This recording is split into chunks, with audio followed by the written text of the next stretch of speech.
Pour financer son plan stratégique de développement du secteur numérique, le gouvernement camerounais envisage de prélever un pourcentage à déterminer sur toutes les transactions électroniques effectuées au moyen de plateformes technologiques innovantes. Cette mesure intervient dans une logique visant à alimenter le fonds de développement du numérique.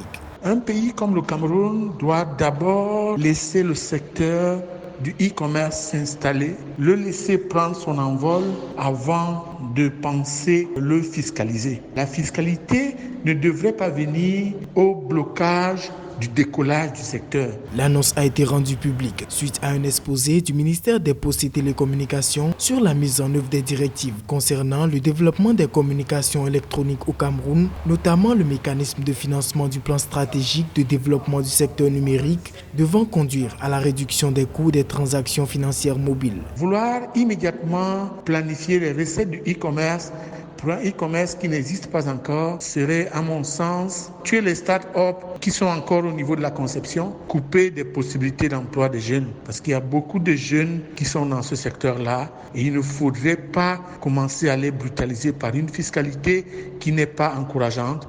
Il fallait d'abord laisser le secteur exploser et la fiscalité viendrait en accompagnement. Ce plan stratégique de l'économie numérique vise à long terme l'augmentation de la contribution du secteur au produit intérieur brut qui pourrait passer de 5% en 2016 à 10% en 2020 avec la création de 50 000 emplois. Les impôts devraient également grimper à 300 milliards de francs CFA suite à une hausse de 164 milliards envisagée sur la même période.